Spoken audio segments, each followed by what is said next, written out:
Oke, sudah kelihatan semua konsep basis data? Sudah belum? Saya show. Sudah ya? Tolong cek. Oke ya. Sudah. Baik. Jadi pertemuan kali ini sebagaimana yang saya sampaikan pada Classroom ya, topik Classroom atau topik meeting ini, Teams ini, Microsoft Teams ini, yakni pada pertemuan ini kita membahas tentang konsep basis data. Jadi kalau sebelumnya kita membahas tentang data, informasi dan pengetahuan, ya, basicnya supaya kita nggak salah bagaimana tentang data dan bagaimana selanjutnya nanti akan dipakai, kita akan membahas konsepnya, konsep yang terkait dengan ya bagaimana penyimpanan data, manajemen data dan pentingnya basis data, ya. Jadi konten di sini nanti targetnya kalian paham konsep dasar basis data. Nah, agendanya di sini mengenal basis data itu apa, ya, definisi baik itu harfiah per huruf ataupun per istilah sebagai istilah, ya. Kemudian juga selanjutnya contoh data dan kumpulan data itu seperti apa. Kemudian definisi basis data, elemen pembentuk basis data dan penerapan basis data. Ini dalam pertemuan kali ini, kalau slide-nya full, kita akan bahas sampai ke sana semuanya, ya. Oke.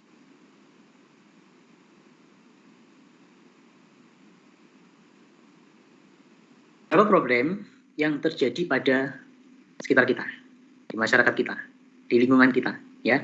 Yang kanan ini adalah toko dan bidang perdagangan. Wah, itu kayaknya fotonya ya swalayan gitu ya, swalayan. Seorang pedagang sering butuh informasi apa? Ini sebenarnya bukan terlalu gede ya, ini pedagangnya pedagang swalayan ini ya. Seharusnya tidak harus swalayan, mungkin toko kelontong yang ada di tetangga kita juga sama, ya. Dia butuh info apa? Jumlah barang yang terjual dalam 1 bulan, ya. Kemudian jika apalagi kadang stok barang yang ada di gudang itu kemudian juga laba dalam 1 bulan. Apakah hanya ini? Enggak ya, masih banyak yang lain. Ini hanya mewakili saja, ya. Ini hanya mewakili saja.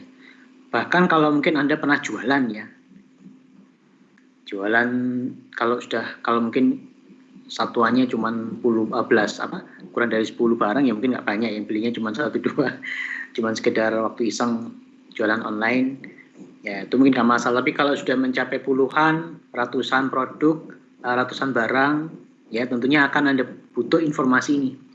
Jumlah barang yang terjual dalam 1 bulan, ya. Saya ini jualan, masa nggak ada yang laku sih gitu kan? Atau kalau yang laku mana saja, mana yang paling laris, ya. Jadi ini bukan informasi satu-satunya, pasti kalau pedagang yang baik mencari informasi, ya, mana yang paling laku, paling laris, paling dibeli banyak orang. Nah, kalau cuma sekedar mengandalkan ingatan, nggak mungkin bisa ingat semuanya, ya, karena barangnya ada banyak.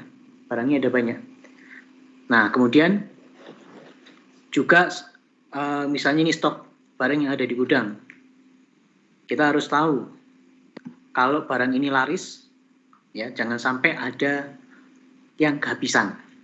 Makanya ada istilah juga stok kritis, yakni semacam warning, stok kritisnya barang ini berapa, 10% dari total barang yang biasa kita stok. Misalnya kalau kita beli 100, stok kritisnya 10%, yakni 10. Jadi kalau udah 10 sudah waktunya apa? Beli ulang, ya. Nah, kemudian yang ketiga, laba dalam 1 bulan. Iyalah, Anda jualan kok masa rugi? Oke lah, mungkin strategi awal-awal mungkin rugi nggak apa-apa, tapi belakangan butuh keuntungan. Tapi walaupun demikian tetap saja kita harus tahu bagaimana perkembangan, ya, perkembangan respon pasar terhadap penjualan barang kita, ya. Terus juga laba, oke lah, awal-awal rugi, semakin lama harus semakin meningkat, semakin untung. Nah itu, ini penting banget, ya. Jangan sampai pedagang cuman sekedar jualan, yang penting keliling. Nah, yang penting barangnya dimanfaatkan oleh masyarakat kita, menolong masyarakat. Waduh, jualan vaksin misalnya ya. Wah, ini tujuannya untuk menyelamatkan masyarakat. Bukan jualan namanya, itu namanya sosial ya, sosial. Namanya nyumbang ya itu. Tapi kalau dagang tentu saja cari keuntungan. Nah, informasi ini vital banget ya. Kemudian selanjutnya, contoh lain di bidang kesehatan.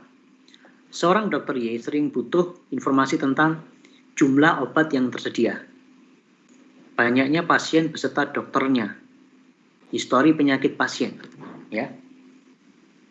Iya. Seorang dokter mau nyediain resep dokter, sementara obatnya nggak ada. Mau ngeresepkan obat yang sudah stoknya habis, atau mungkin yang sudah nggak dijual lagi, jangan sampai terjadi, ya. Demikian pula dengan informasi yang lain, mau meriksa ini sudah diperiksa di mana saja, dokternya siapa, terus pasiennya sudah berapa banyak, penting itu, ya. Loh, apakah ini bisa ditangani dengan yang manual seperti biasanya? Ya bisa aja ditangani dengan maksudnya yang manual pakai pencatatan kertas, tapi untuk informasi-informasi vital yang seperti ini itu butuh pengolahan lagi. Soalnya ketika misalnya Anda sebagai pedagang ya, paling yang Anda catat cuma barang-barang apa saja yang dijual ya, sama harganya. Terus juga stoknya, paling nggak stoknya. Itu pun stoknya ya setiap kali ada pembelian harus dikurangi 1, 2, 3. Setiap kali Anda beli lagi harus tambahin. Itu daftar Anda di catatan buku Anda itu, ya, itu mungkin nggak up to date, ya. Terus nggak mungkin Anda sempat nyatet laba dalam 1 bulan, susah. Harus bikin buku besar. Nah seperti itu, ya. Nah demikian pula dengan kesehatan juga begitu. Jadi nggak cukup kalau cuma sekedar kertas. Jadi kalau kemarin ada misalnya contohnya sheet biasa gitu ya, paling kalau dokter itu mencatat pasiennya saja, nama, alamat, keluhan, udah. Makanya di sini nggak disebut karena itu sudah umum, sudah bisa ya dokter mencatat siapa aja pasiennya. Tapi kalau jumlah obat yang tersedia, oke lah obatnya apa saja, tapi jumlah obat yang tersedia itu mana saja kan nggak tahu. Harus ngecek, lihat di gudang, ya, atau di apoteknya. Nggak up to date maksud saya. Kemudian juga historis, nggak mungkin kayaknya mencatat historis pasien itu ya, karena memang ya kertasnya di mana, kadang dokter pasiennya pindah-pindah tempat ya, dia diperiksa mana aja juga nggak tahu. Nah itu problem yang sering terjadi. Karena apa? Karena penting yang ini ya, kalau yang penyakit pasien, misalnya kalau dulu punya riwayat penyakit bawaan itu komorbid apa itu ya, sampai lupa. Misalnya dulu pernah hipertensi, jangan dikasih vaksin, bahaya misalnya. Ini mau tak suntik vaksin, tapi punya riwayat hipertensi, punya riwayat diabetes, punya riwayat hepatitis, jangan ya, karena nggak tahu ya langsung disuntik aja malah ya kejang-kejang nanti. Nah seperti itu penting ya. Dan nggak mungkin dokter punya catatan itu kalau dokternya manual ya, cuman mengandalkan kertas dan pensil untuk catatan. Nah itu, ini cuman contoh saja, sebagian contoh, masih banyak kasus yang lain, ya. Karena saya bilang semua sektor kehidupan, mulai dari bisnis yang serius, akademis, sampai yang main-main cuma sekedar iseng. Game itu juga ada ya. Game itu juga perlu dibaca database-nya ya. Data user, data pemenang, data hero, data itu yang nggak serius pun butuh database. Apalagi yang serius misalnya akademis, hukum, pemerintahan ya. Game aja butuh database ya. Apalagi yang serius. Nah itu ya. Baik. Oke, ini problem yang terjadi. Nah, mengapa informasi itu sangat penting? Jika seorang pedagang mengetahui stok barang di gudang, maka dia akan memutuskan mau kulaan apa lagi. Kulaan itu maksudnya beli barang restock. Apa sih yang harus beli? Oh sabunnya tinggal 1. Oh indominya habis. Oh aquanya galonnya tinggal 5. Oh ini berarti harus beli lagi. Oh lomboknya masih banyak, ya nggak usah beli. Nah itu ya. Sementara catatan awalnya di bukunya dia itu nggak up to date.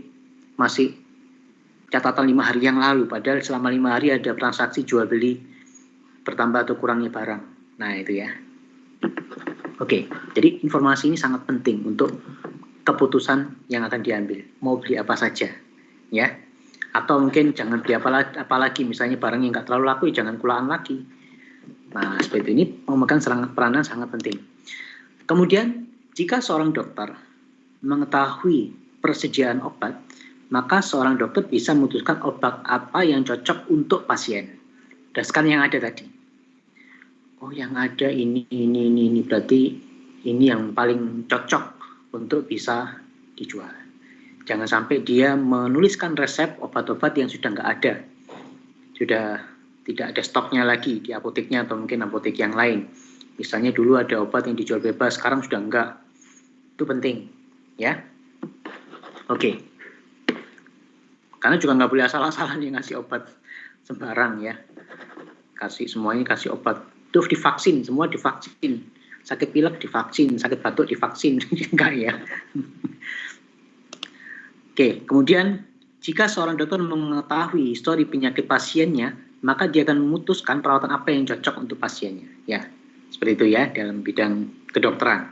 Seperti tadi ya, pernah hipertensi seharusnya nggak boleh begini, harus begini.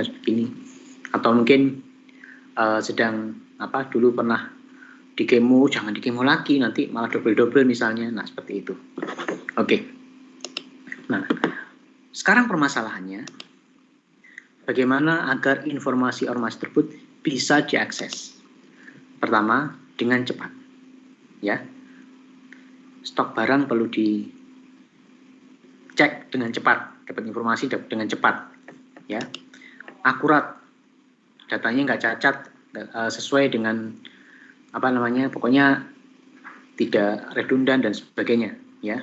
Kemudian bisa dibutuhkan sewaktu-waktu, kapanpun, apalagi dimanapun ya. Kalau sekarang online bisa dimanapun ya. Oke. Kemudian bagaimana supaya bisa diakses oleh banyak user dari manapun. Nah itu, ya. Oke. Kemudian juga yang tak kalah pentingnya bagaimana informasi ini aman, hanya bisa diakses oleh orang-orang yang tidak boleh diakses oleh orang-orang yang tidak berkepentingan. Jadi misalnya tadi, untuk supaya bisa riwayat pasien dan berobat kemana saja, terapi apa saja, itu misalnya ada ikatan dokter gitu ya, sharing informasi tentang pasien ini, ya. Yang boleh ngakses cuma dokter. Jangan sampai yang nggak punya kepentingan ngakses. Termasuk juga misalnya, dalam SIM akademik paling gampang, ya.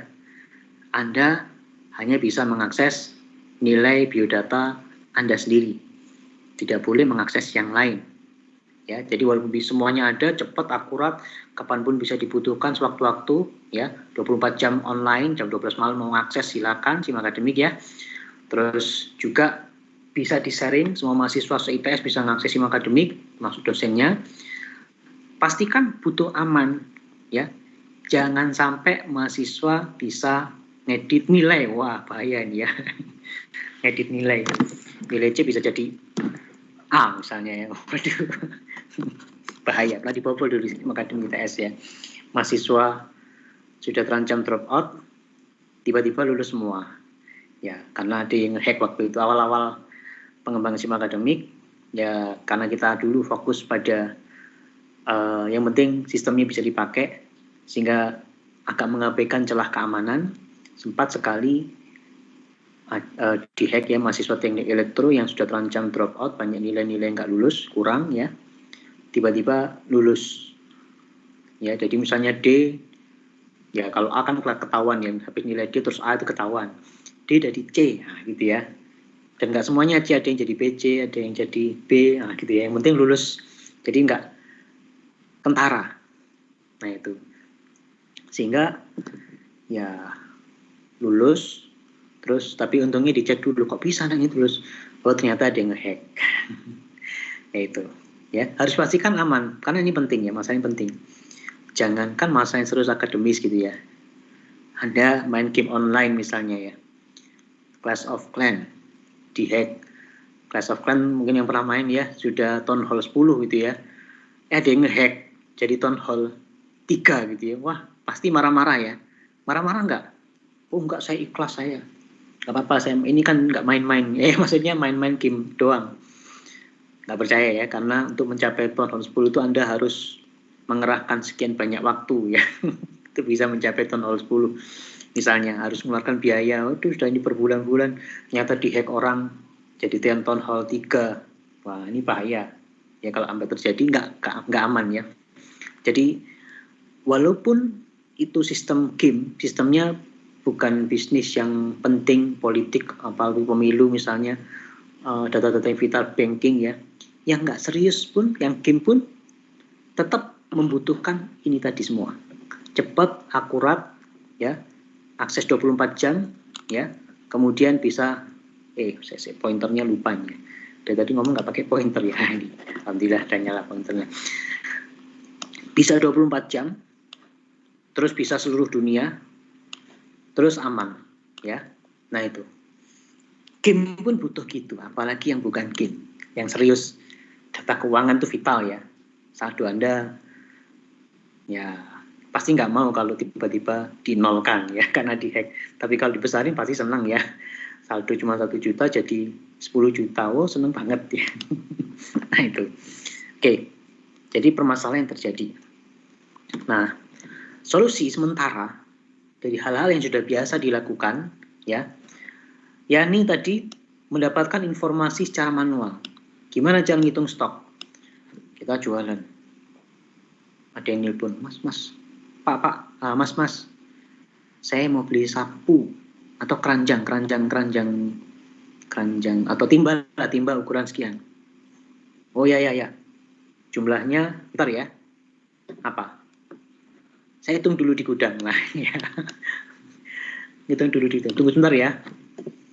Kira-kira berapa lama butuh waktu untuk ngitung di gudang ya? Buka dulu gudangnya, terus nyuruh karyawan, mas, atau karyawan dipanggil, dek, tolong dihitung jumlah yang kayak gini, stoknya di berapa di gudang. Nah ini, ya, jelas lama banget, terus tidak bisa diakses dari manapun, harus pergi ke gudang. Nah sementara ya yang nunggu telepon tadi kan ya marah-marah, ini lama banget, mending saya beli di sebelah langsung bisa lihat, langsung bisa beli ya, kelamaan nunggu orang ini. Itu pun kalau stok barangnya ada. Ternyata bagaimana kalau ternyata habis? Waduh, sudah kadung nunggu 10 menit, dicarikan, dihitungkan, kesimpulannya apa? Tidak ada. Ya, tidak ada. Nah, tidak nunggu lama, ternyata habis. Sama kayak Anda ini ya. Kalau Anda pinter,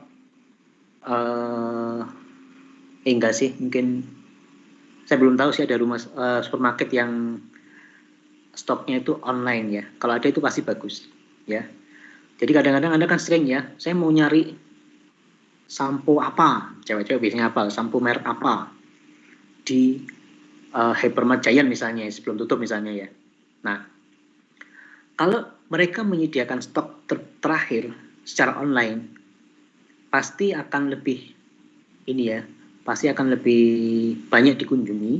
Karena apa? Karena jangan sampai terjadi Anda sudah nyari-nyari ke Giant, keliling-keliling, lantai 1, lantai 2, lantai 3, setiap rak dicari ya, ternyata barangnya nggak ada, ya. Tentunya ya buang-buang waktu, buang-buang tenaga, uang juga ya. Maka akan lebih bagus kalau misalnya datanya di online kan. Jadi setiap kali ada pembelian berkurang 1 di kasirnya itu di online kan, langsung up to date, ya. Sehingga ketika sampai di sana dicek di informasinya, oh stoknya nggak ada, ya udah nggak perlu susah-susah keliling-keliling. Kalau stoknya nggak ada, nggak perlu cari perak, nggak perlu jalan-jalan keliling-keliling, ya. Nah itu akan lebih bagus. Dan saya belum pernah jumpa yang kayak gini. Ya, saya belum menjumpai yang kayak gini di swalayan-swalayan. Yang tahu, yang paling bagus itu justru Sakinah ya. Maaf, Anda belum tahu Sakinah ya. Kalau belum pernah ke ITS ya, di ITS itu ada swalayan Sakinah. Di daerah Keputih, kalau pintu keluar apa itu utara ya, selatan, pintu keluar utara ITS itu ada yang, nah pas Sakinah itu namanya swalayan. Kalau misalnya Anda ada barang yang nggak ada harganya, itu bisa barangnya ada barcode langsung di situ ada. Jadi ada komputer di dalam swalayannya itu untuk melihat harga mandiri swalayan gitu ya. Jadi bukan cuma sekedar milih-milih bahan tapi juga ngecek barangnya. Stoknya juga kalau nggak salah. Kalau stoknya nggak terlalu sih kalau stoknya karena maaf, kalau stoknya enggak sih. Jadi cuma cek harga ya. Jadi barangnya ada barcode, terus nanti di scan, oh ini harganya berapa. Kadang-kadang kan nggak update up to date ya harganya yang dipasang. Tapi kalau itu bisa langsung tahu. Itu yang saya tahu, nggak tahu kalau soal yang lain ya. Mungkin saya nggak pernah sampai sekepo itu ya. Tapi informasi layanan itu sangat penting. Jadi bisa tahu harga barang dengan scan barcode manual, mandiri sama stok ya. Jadi kalau sebelum di pintu masuk misalnya ada seperti itu, terutama kalau yang besar-besar ya, sehingga langsung cari tahu, oh barangnya ada nggak? Kalau nggak ada udah pulang aja, ngapain keliling-keliling. Nah itu kalau ada gitu bagus ya. Wah Anda bisa ngusul ini nanti kalau KP atau kerja di hypermart, oh saya menyediakan informasi yang bisa buat mencari stok, informasi stok ya. Ya paling nggak kan hemat waktu ya, hemat waktu dan tempat ya. Tapi ada ruginya sih. Mungkin sengaja nggak dipasang itu mungkin supaya orangnya jalan-jalan kecantol barang lain mungkin ya. Mungkin gitu. Nggak tahu sih kalau ini. Tapi kalau masalah cepat dan tepatnya mungkin bagus. Tapi kalau ya bisa jadi hypermart sekarang itu punya strategi. Loh, kalau dikasih gitu kan mereka nggak keliling-keliling, nggak kecantol barang yang lain ya, nggak kecantol promo-promo, ya rugi ya. Mungkin itu ya alasannya ya. Tapi andai kata suatu saat dibutuhkan seperti itu ya, ya gampang tinggal terapkan aja aplikasi basis data di situ ya, sehingga lebih efisien, mengurangi kerumunan ya, ya itu. Jadi bisa langsung cepat untuk mengetahui stok barang, nggak perlu sampai keliling-keliling. Nah itu ya. Kemudian selanjutnya dokter menanyai pasien secara langsung untuk mendapatkan histori penyakit pasien. Nah kelemahannya kadang pasien tidak perhatian terhadap penyakit yang sudah pernah diderita sehingga informasi yang didapat tidak akurat. Ya, ini dengan nanya langsung ya kadang-kadang kan lupa. Dek, dulu pernah sakit apa aja? Pilek, batuk, pusing, terus apalagi ya? Ya lupa, kan malah sakit gigi misalnya ya. Nah, kadang-kadang yang penting malah lupa. Diabetes, hipertensi, apa namanya itu, corona misalnya ya. Kalau sekarang corona misalnya. Nah itu informasi-informasi kadang-kadang ada yang penting terlewat gara-gara apa? Lupa. Ya, manusiawi ya. Ya. Tapi kalau umpama sudah ada historisnya, apalagi terhubung sama semua dokter di sini, ya maksudnya yang tergabung dalam apa misalnya ya, itu kita bisa melihat, oh pernah berobat apa, di rumah sakit apa, dokternya siapa, penanganannya gimana, resepnya apa, bagus, ya, bagus. Jadi mungkin akan datang tuh malah yang keren lagi pakai perangkat smart card ya, smart card atau apa, ya gampangnya kayak flash disk gitu ya, itu mencatat ya entah itu KTP, data historis pendidikan, SIM dan sebagainya, sampai riwayat kedokteran, riwayat penyakit ke dokter, pernah berobat apa saja. Nah itu bagus untuk yang datang kalau sudah terintegrasi, tapi nggak tahu kapan ya. Ya gampangnya sebenarnya kayak flash disk, dikopiin data dari komputernya dokter untuk mengupdate data apa? Data penyakit pasiennya yang dikeluhkan. Nah itu ya, cepat kalau sudah pakai sistem basis data, apalagi sudah yang sudah canggih pakai smart card dan sebagainya. Nah itu ya. Oke. Nah ini contohnya yang sudah dilakukan kalau manual. Oke, saya bilang manual ini bukan berarti kertas loh ya. Bagian kanan ini adalah screenshot Microsoft Excel. Jadi bukan manual kertas. Saya sampaikan, contohkan di sini juga artinya juga sekaligus menunjukkan kepada Anda, ya. Belum tentu data elektronik itu bagus. Belum tentu data kalau ini sudah komputer itu pakai Excel sudah bagus. Kalau sudah bilang konsep basis data, kita nggak bicara Microsoft Excel, nanti bicaranya pakai Microsoft Access atau Microsoft SQL Server, ya. Nah itu. Nah contohnya seperti ini, yakni sebuah perusahaan namanya PT Master Media itu punya barang apa aja Pentium 2, speednya 300. Ini zaman jadul ya. Sekarang nggak ada komputer Pentium 2, sudah 20 tahun yang lalu ya. Ini artinya pakai contoh ini 20 tahun yang lalu. Artinya seperti yang saya sampaikan, ilmu basis data itu dari dulu sampai sekarang belum berubah. Makanya contoh ini belum diupdate. Ya, jadi kalau Anda cari komputer Pentium 2 Celeron 400 itu sudah nggak ada sekarang. Sudah di pasar loak ya. Itu pun pasar loak udah nggak ada lagi. Ya. Dia PT ini punya data Pentium 2 di Bandung bulan Januari unitnya 23 ya. Kemudian bulan Februari di Bandung Celeron 412 ya. Kemudian di Garut Pentium 3 400 dan seterusnya. Nah, data-data seperti ini tentu saja ya nggak up to date. Ini per tanggal berapa stok seperti ini? Harus kita catat. Demikian pula kalau dikelompokkan berdasarkan kota. Nah, ini susah kalau diolah ngolahnya manual di Excel ya. Ngolahnya manual. Oke lah kalau cuma sekedar stok ini gampang, tapi bagaimana misalnya mencari informasi berapa stok yang kosong di kota, misalnya di kota tertentu. Nah, kalau di Excel harus membuat sheet manual, sementara kalau di SQL Server atau MySQL atau Oracle tinggal query saja, nanti diklik keluar informasinya ya. Nah ini, nah apalagi kalau nanti informasinya yang penting itu banyak, ya semakin banyak data yang nggak efisien ya. Dan tak kalah pentingnya, kelemahannya ini hanya bisa jadi stoknya ini bisa diakses dimanapun selama catatan di bawah. Kalau catatannya nggak di bawah, stoknya berapa ya? Pentium 3 ini. Oh, dia dulu di catatan Excel. Nah, kalau nggak bawa, ya udah. Nelpon dulu kalau nelpon yang ngantri. Nah, itu ya. Terus tentu saja tidak cepat dan membingungkan. Ada yang kurang sebenarnya ya. Kadang manusia kurang teliti. Ya. Kesalahan ngitung. Misalnya seperti ini ya, di informasi kanan ini. Berapa total Pentium 2 300 yang tersedia semuanya? Ya. Nah, berarti nanti ini ditambah ini, terus nanti ditambah yang pernah dibeli maksudnya, tambah ini. Kadang-kadang kan namanya manusia kan salah klik, kurang teliti, apalagi pas ngerjain sambil ngantuk. Nah, itu tentu saja bukan cuma membingungkan, tapi kemungkinan salahnya juga besar. Karena kadang nggak teliti. Manusiawi nggak teliti itu ya. Beda kalau terkomputerisasi semua dengan query ya. Paling salahnya hanya salah fakta saja. Tapi untuk prosesnya sudah bisa, karena komputer nggak bakal salah hitung. Kecuali kalau ngasih rumusnya salah gitu ya. Yang nyuruh salah. Gitu.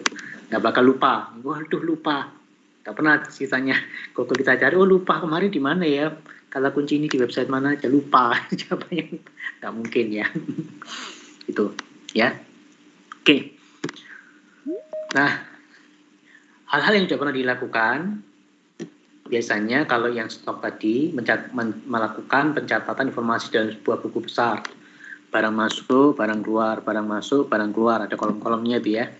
Itu makanya di swalayan itu masih menyediakan di buku-buku tempat jualan alat-alat tulis itu ada buku besar, maksudnya mencatat transaksi keluar masuk barang ya, sama saldonya, sama saldo mutasi debit, mutasi kayak banking gitu ya, bukan cuma keuangannya tapi juga barang-barangnya, biasanya begitu ya.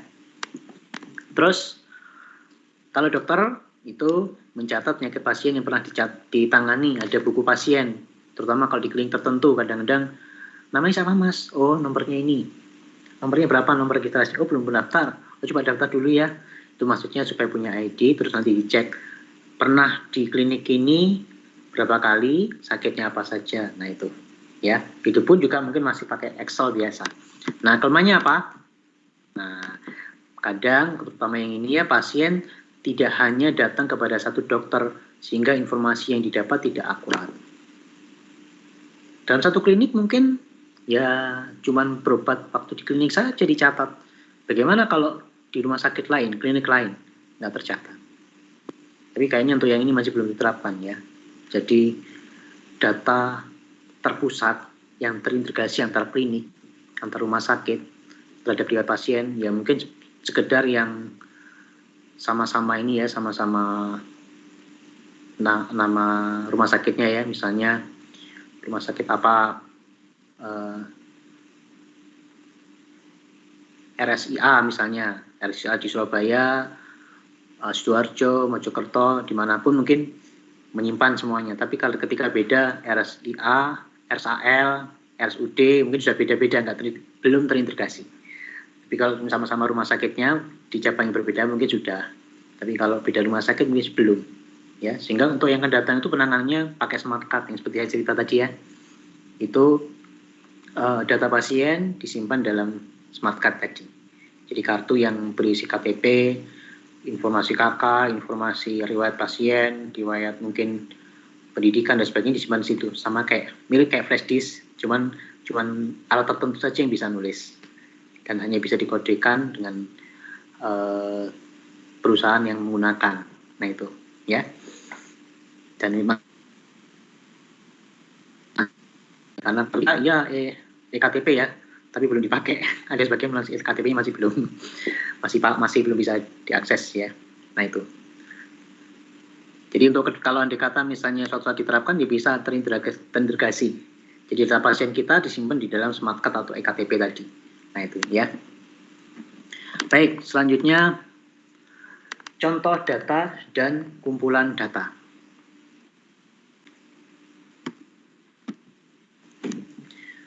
Data seorang rekan.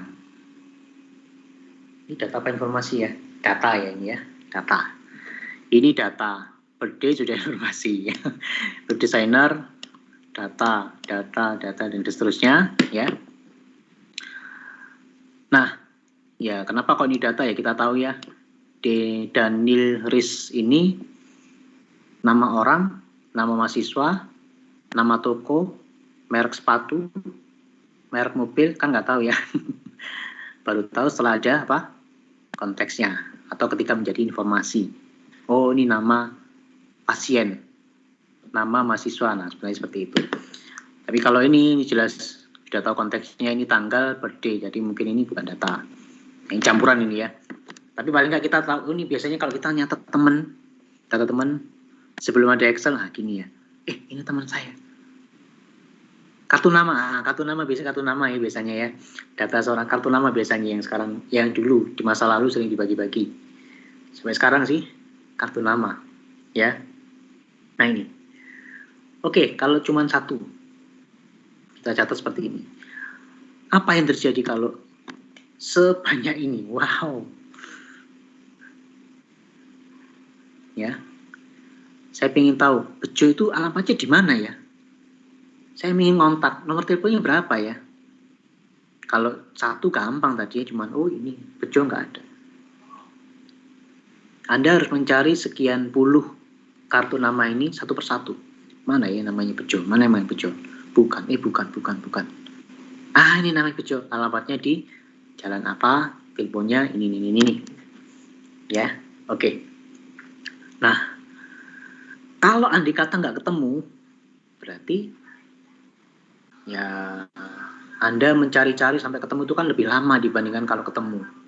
Kalau ketemu bisa aja mencari yang ketiga kalinya sudah, ini namanya Bejo.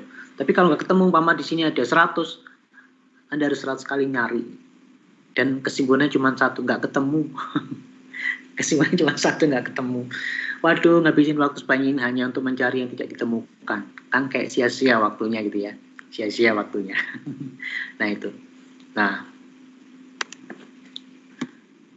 sehingga tentu saja kita membutuhkan bagaimana data-data tadi dicatat, ya, diorganisasikan supaya dapat dimanfaatkan kembali dengan cepat dan akurat. Nah, itu tujuan kita secara di basis data. Nyatet, ngatur, untuk dipakai kembali dengan cepat dan akurat. Nah, itu ya. Karena tentu saja kita ingin nyari informasi ini dengan cepat. Oh, nggak ada yang namanya bejo. Nggak tahu kita alamatnya. Oh, alamatnya si Susi itu di sini. Alamatnya si Abraham di sini. Nomor WA-nya ini. Pekerjaannya ini. Nah, kita kan pinginnya cepat. Mungkin kalau seperti ini manual dulu ya, paling kita nyimpan kertasnya diurut abjad biar gampang. Oh, kalau Zainuddin itu berarti kayaknya paling belakang di hurufnya Z soalnya. Ya paling gitu aja. Diurutkan berdasarkan tumpukan abjad. Ya, Z di belakang. Oh, Zainuddin di belakang-belakang. Itu aja. Cara ngaturnya supaya cepat. Nah, itu ya. Nah, dalam basis data nanti pengaturnya lebih kompleks lagi, ya. Oke, sekarang selanjutnya definisi basis data. Secara harfiah itu berarti per kata, ya. Basis itu artinya apa? Markas, tempat berkumpul, tempat bersarang, gudang, ya. Anda punya base camp. Oh, nggak ada ya kalau kalian belum ada kegiatan ini ya. Kalau kegiatan pengaduan biasanya punya base camp. Di kosnya siapa untuk kumpul koordinasi sebelum masuk kampus. Ya, kami dulu ada kegiatan pengkaderan itu gitu. Base campnya di mana? Oh, berarti tempat kumpul. Ya. Terus kemudian data. Nah, kemarin sudah kita bahas representasi dari fakta dunia yang direkam dalam bentuk angka, huruf, simbol, teks, gambar, bunyi atau kombinasinya. Kemarin sudah singkat, pokoknya representasi fakta direkam dalam bentuk simbol dan kombinasinya gitu aja. Karena semua itu simbol, saya anggap itu simbol ya. Angka itu simbol, huruf itu simbol, ya. Teks itu kumpulan simbol, gambar kumpulan-kumpulan. Ya sebenarnya kalau data gambar ini ya, kalau secara fisiknya kita lihat isi file JPEG itu kan sebenarnya kumpulan simbol-simbol juga, ya. Terus bunyi juga begitu, WAV. Kalau kita lihat isinya ya kumpulan simbol atau kombinasinya. Seperti ini ya. Ini data semua. Nah, itu ya.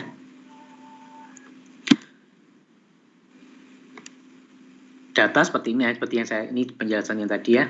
Nah, jadi ini data murni, terus nanti baru bisa dimasukkan, bisa ditahu sebagai informasi dengan kira-kira oh ini konteksnya apa, oh ini first name, last name, terus ada status, ya, terus ada profesi, ada lokasi rumahnya atau emailnya, setelah diketahui konteksnya. Nah, itu, ya. Sehingga kalau data asli sebenarnya ya belum tahu maknanya, belum tahu informasi apa karena belum tahu konteksnya. Ya makanya saya bilang single itu apa single? Single bed, single room, single mom. Ternyata single belum nikah, ya. Single not involved. Ya, konteksnya apa? Karena konteks yang berbeda maknanya berbeda juga, ya. Tanggal ini juga apa? Konteksnya tanggal lahir, beda dengan tanggal kemerdekaan. Bisa tanggal kemerdekaan, tanggal lulus, tanggal masuk kuliah, tanggal. Nah, kita baru tahu informasinya setelah tahu konteksnya. Oh, ternyata ini tanggal lahir, ya. Oke. Kemudian sekarang definisi secara harfiah. Kok harfiah lagi ya? Maaf. Ini satu slide double ya. Secara istilah sekarang. Ya, secara istilah. Ini slide-nya double jadi kita copy lagi tadi yang tadi.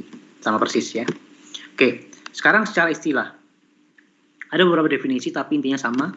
Yang pertama, himpunan kelompok data atau arsip yang saling berhubungan yang diorganisasi sedemikian rupa agar kelak dapat dimanfaatkan kembali dengan cepat dan mudah.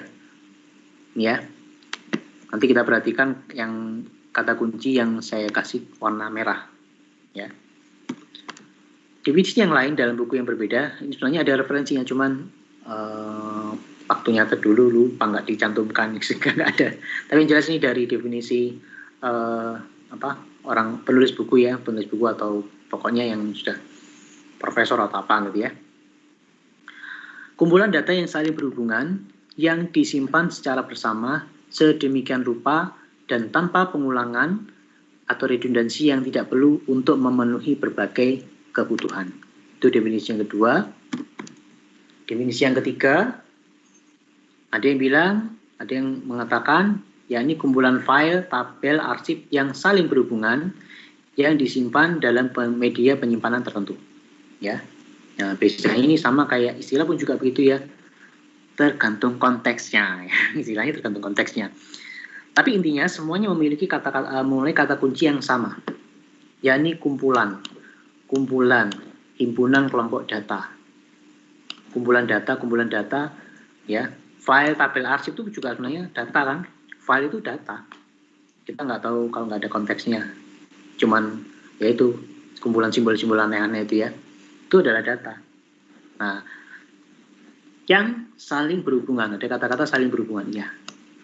Ini kata kunci yang paling utama. Jadi kumpulan data yang saling berhubungan. Terus, nah ini diatur, diorganisasi, ya. Kemudian juga di sini tanpa pengulangan, redundasi tidak perlu. Nah, ini ya kalau di kata-kata tanpa pengulangan, redundasi tidak perlu, ya. Terus di sini ya cukup dikatakan saling berhubungan, tapi sudah, nah ini kata-kata ini yang mewakili sudah diatur, diorganisasi. Karena baru jadi file, tabel, atau arsip kalau sudah diorganisasi. Artinya definisi ini pun juga mewakili kata organisasi juga, pengaturan. Nah itu tergantung konteksnya ya, konteksnya dibicara apa di menjelaskan ini. Nah, yang bedakan adalah ini kata-kata yang belakang. Nah ini baru konteksnya. Konteks yang pertama berdasarkan tujuannya supaya bisa dimanfaat kembali dengan cepat dan mudah. Ya. Terus definisinya kedua, konteksnya untuk memenuhi berbagai kebutuhan. Karena mungkin bukan cepat atau enggaknya, tapi penting informasinya itu bisa dipakai. Ya, jadi konteks yang kedua, definisi konteks yang kedua untuk dilihat dari sisi manfaatnya. Terus kalau ini bisa dipakai kembali dengan cepat dan mudahnya. Terus konteks yang ketiga ini supaya bisa disimpan dengan baik. Ya. Jadi definisi sama secara umum, ya. Dan ini kata kuncinya sama, cuman mungkin definisi yang pertama, dua dan ketiga itu ya konteksnya, tujuannya untuk apa? Ya, nanti secara lengkap akan kita bahas setelah ini, ya. Tentang tujuannya akan kita bahas. Ya, ini salah satunya ini supaya cepat dan mudah, bisa mencapai berbagai kebutuhan, terus bisa disimpan dengan efisien, aman, nah itu ya. Oke. Baik, itu definisi basis data secara istilah. Nah, jadi gambarnya seperti ini. Ada data, terus dihubungkan, saling dihubungkan, berhubungan, ya. Terus kalau dikata dia nggak berhubungan, ya berarti bukan termasuk basis data. Ada data apa nggak ada hubungannya, berarti satu ini mungkin bagian basis data, ya. Terus kemudian hubungannya pun juga ada keterangan nanti hubungan apa gitu ya, antara satu dengan yang lain. Itu namanya relationship. Nah, gitu ya. Itu definisi data secara istilah. Nah, kemudian kalau ini database secara fisik, basis data secara fisik, ya, kontainer isinya penampung yang isinya tabel-tabel dan SQL structure untuk menghubungkan tabel-tabel. Jadi intinya banyak tabel-tabel ya, tabel-tabel seperti ini dan relasinya, bagaimana merelasikannya. Namanya cuman kalau secara fisik SQL structure untuk menghubungkan antar tabel tersebut. Ya. Nah, jadi ada banyak tabel-tabel gini sehingga kita bisa tahu kalau Excel itu gimana. Excel cuma tabel-tabel saja, ada sheet itu tabel-tabel saja, tapi tidak ada apa? Relation-nya. Tidak saling berhubungan. Ya, jadi Excel itu belum sampai level database, hanya cuma pencatatan tabel saja. Karena apa? Karena tidak ada hubungan antara sheet satu dengan sheet yang lain. Nah itu, makanya walaupun sama-sama produknya Microsoft mengeluarkan ada sendiri-sendiri ya, Excel sendiri, untuk spreadsheet biasa, untuk tabel-tabel biasa. Terus nanti kalau sudah tahap database, Microsoft Access, pakai Microsoft Access. Terus nanti kalau sudah tahap database yang kompleks, sampai ada pembagian user, itu pakai Microsoft SQL Server. Ya, semuanya ngolah data. Apa aja tadi? Microsoft Excel, ngolah data, ya. Yang kedua, Microsoft Access, ngolah data, iya. Terus yang ketiga, Microsoft SQL Server, ngolah data, iya. Tapi yang mulai yang kedua, itu sudah mulai database. Yang pertama belum ya, Excel belum ya. Terus yang ketiga apa? Itu kompleks, database yang kompleks. Ya, yang untuk dipakai banyak orang. Microsoft SQL Server. Nah, cuman kalau Microsoft Office kan nggak sampai SQL Server, ya harus beli sendiri. Kalau Microsoft Office ya sampai akses saja. Nah itu, ya. Tapi secara fisiknya sama-sama ya kumpulan tabel ini ya, kumpulan tabel, kolom-kolom, baris-baris, nah, seperti ini. Semuanya pengolahan data. Oke. Selanjutnya karakteristik basis data. Karakteristik basis data terdiri dari kumpulan data, ya, saling berhubungan, tidak terjadi pengulangan dalam penyimpanannya. Sehingga kalau ada pengulangan, redundan, berarti ya belum basis data yang baik. Makanya tadi saya bilang, sekali lagi, bukan data kumpulan data, tapi ada saling berhubungan sehingga Microsoft Excel tidak termasuk pengolahan database. Nah itu ya, karena tidak ada bagaimana keterhubungannya antara data satu dengan yang lain, tidak ada fiturnya. Nah itu. Terus Microsoft Excel juga mungkin terjadi redundansi dalam penyimpanannya. Baris 1, baris 2, baris 3, NRP-nya sama. Nah, dalam database nggak boleh. Anda bikin sheet, daftar mahasiswa, NRP-nya ada yang double, nggak boleh kalau database. Pasti error. Pasti akan ada peringatan. Sementara kalau akses Microsoft Excel ya, bebas Anda ngulang-ngulang NRP, nggak masalah. Ya, maksudnya ya bebas ya, maksudnya tidak, ya bisa sih kasih peringatan, lu salah sendiri yang nulis ya, tapi kalau ada sistem yang mencegah akan lebih bagus lagi. Nah itu ya. Bagaimana menyimpan informasi di dalam basis data dalam bentuk tabel, ya, tabel-tabel, lebih dari satu tabel. Kemudian dalam tabel nanti ada kolom dan baris, field atau baris atau record istilahnya ya. Antara tabel yang satu dengan tabel yang lain saling berhubungan. Nih ya, secara fisik ini elemen basis data ada tabel, ini namanya tabel ya, tabel semuanya tabel. Oke, kalau Excel sudah ada tabel-tabelnya ya. Terus ada field, atribut, kolom, sama ya. Kolom-kolom berarti sebentar. Nah ini ya, field, kolom. Ini adalah kolom-kolom first name, last name, address, city, state, ID number. Nah ini semuanya adalah kolom-kolom ya. Atau mungkin kalau sebelum kata lain juga bisa dikatakan atribut atau karakteristik. Nah itu ya. Atau kalau kita bicara tentang data informasi kemarin ya, ini masih konteks, dikatakan konteks. Data ini ya maksudnya konteks untuk membatasi makna dari data ya. Nah itu. Kemudian selanjutnya adalah baris row. Satu gini namanya baris Joe, apps, data ini namanya satu baris. Kita nyebutnya baris atau row ya. Sumbulan nilai atribut yang menggambarkan suatu objek atau entitas. First name dari Joe, last name, apps, address, ini masih kosong, ini data masih kosong ini ya. Nah itu ya. Artinya satu sekumpulan data ini adalah data milik Joe beserta atribut-atribut lainnya, alamatnya dan sebagainya ya. Nah, sedangkan tabel itu ya ini tadi struktur dalam basis data yang terdiri dari data, baris dan kolom. Nah itu ya. Oke. Nah, di sini belum ada ini ya penjelasan tentang tabel dan relationship-nya di dalamnya. Tapi yang jelas relationship itu nanti menghubungkan antar tabel. Nanti kita bahas lebih lanjut. Kemudian istilah tambahan dalam model data relasional. Sayangnya di sini belum ada contoh ya, mungkin akan kita jelaskan lebih lanjut. Nanti ada istilah namanya domain ya. Kumpulan nilai yang valid untuk satu atau lebih atribut. Jadi pengisian datanya itu nanti tidak boleh lepas dari domain itu, jangan sampai masuk ke domain lain. Kemudian derajat itu berarti jumlah atribut dalam sebuah relasi atau jumlah fieldnya. Kemudian cardinality jumlah tuple baris dalam sebuah relasi atau jumlah record. Kita akan bahas lebih lanjut ketika membahas RD nanti ya. Sementara kita sekedar tahu dulu, tapi yang penting istilah tabel tadi yang pertama ya. Istilah apa? Database tadi. Oke.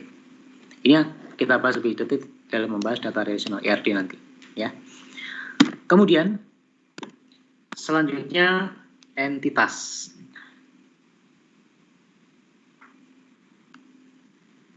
Apa entitas itu? Representasi dari suatu objek atau kejadian. Ini merupakan cikal bakal tabel. Mempunyai karakteristik atribut. Sebelum saya bahas ini, masuk entitas itu adalah, misalnya sistem kita adalah akademik. Yang paling gampang ya, sistem kita akademik. Apa aja yang terlibat di dalamnya? Nah, kalau bicara akademik, pasti ada mahasiswanya atau siswanya. Kalau sistemnya kampus ya mahasiswa, kalau sistemnya sekolah biasa siswa. Ada dosennya, ada mata kuliah, ada jadwalnya. Nah, ini adalah entitas. Bisa berdiri sendiri. Representasi dari objek, cikal bakal tabel ya. Nah, masing-masing tabel atau entitas ini ya, itu punya atribut. Ya. Misalnya atributnya mahasiswa, ada NRP, nama, alamat, agama, dan sebagainya. Nah, itu. Ya. Nah, terus atribut dosen, kira-kira apa? Ya, ini nama, alamat, nomor HP, apalagi? Ukuran sandal, ukuran celana, perlu nggak? Ayo, atribut nggak itu? Ukuran sandal, ukuran sepatu. Iya, atribut, tapi nggak dipakai dalam sistem akademik. Mungkin dipakai di sistem yang lain gitu ya. Cuma kita kan bicara akademik, kira-kira ukuran sepatu penting nggak buat dosen? Mungkin penting ya buat bagi-bagi sepatu gratis dari kampus. Nah, mungkin perlu ya. Mungkin. Tapi kalau mahasiswa, nggak tahu ya. Pokoknya tergantung konteks sistemnya membutuhkan informasi itu atau enggak. Kayaknya kalau ditulis atribut dosen ya banyak ya. Kalau ya apa namanya, nama kecil, nama ukuran baju, ukuran apa, itu mungkin atribut semuanya, pokoknya karakteristik itu semuanya dikatakan atribut. Tapi kita batasi hanya yang dipakai dalam sistem. Yang kadang-kadang berdebat, ini masuk atribut enggak ya? Loh, tergantung dipakai sistem atau enggak. Kapan kita memecah nama menjadi first name, last name, atau digabung saja? Ya tergantung, ada sistemnya perlu nggak dipecah first name sama last name. Kalau di dalam sistem akademik kita ya enggak, cuma nama lengkap aja.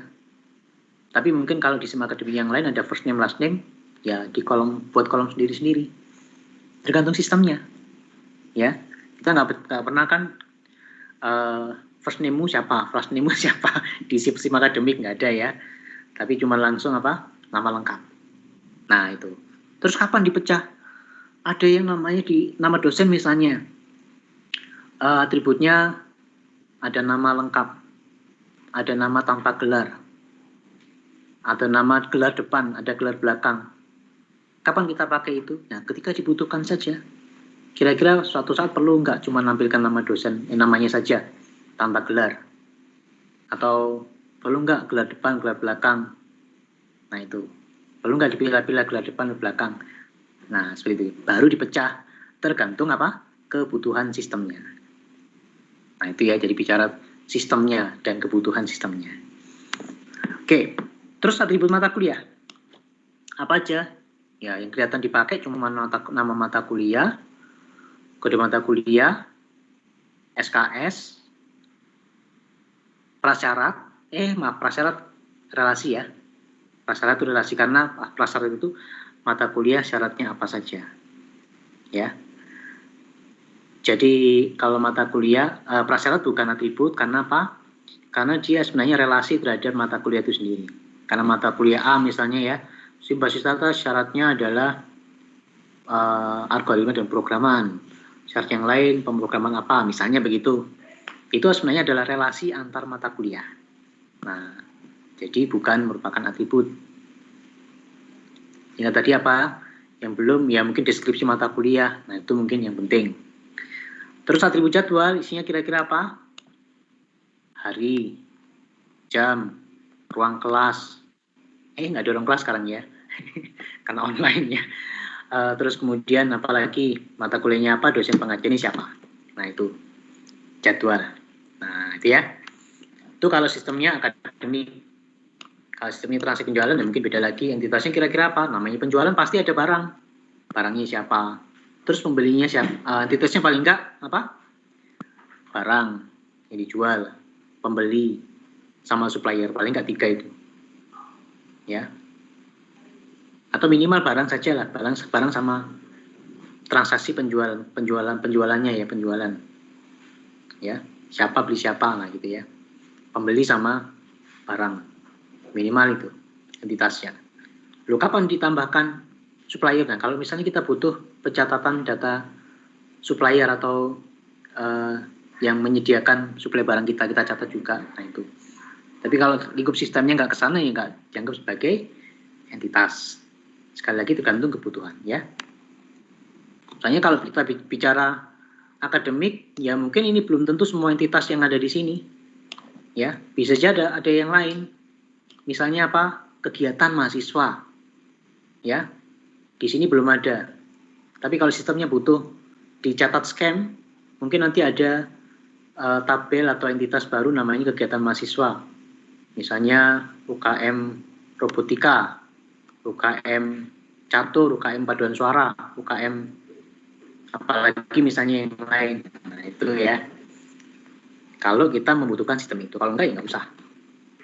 Artinya ini bukan batasan ya, sekali lagi entitas akademik yang disebut di sini bukan batasan. Tergantung sistemnya membutuhkan informasi apa nanti. Kalau akademik tes yang sekarang sepertinya butuh untuk yang pencatatan kegiatan mahasiswa karena sudah dicatat scam.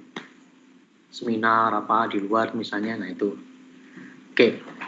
Nah, jadi sekali lagi entitas itu adalah representasi dari sebuah objek atau kejadian jika bakal stabil dan mempunyai atribut. Ya, objek, kejadian, benda, objek ya bisa benda, bisa orang, bisa barang, bisa mata kuliah, bisa ya macam-macam ya, bisa macam-macam ya yang lainnya ya. Terus punya atribut. Nah, dia punya atribut, punya karakteristik atau atribut. Oke. Baik. Walaupun nanti ada entitas lemah atau entitas kuat, kita bahas belakangan. Tapi yang jelas itu adalah entitas. Kita jelaskan lebih detail dalam pertemuan selanjutnya. Insya Allah ya. Terus atribut sudah saya jelaskan tadi, karakteristik pada entitas. Identik dengan kolom atau field pada suatu tabel dan memiliki tipe data tertentu. Ya. Tipe data tertentu misalnya NRP apa? Char ya. Char berapa sekarang ya? Nah, nama varchar, alamat varchar, agama, mungkin kode agama cuma char 1. Nah, itu, ya. Oke. Baik, itu terkait sama sama istilah-istilah dan basis data.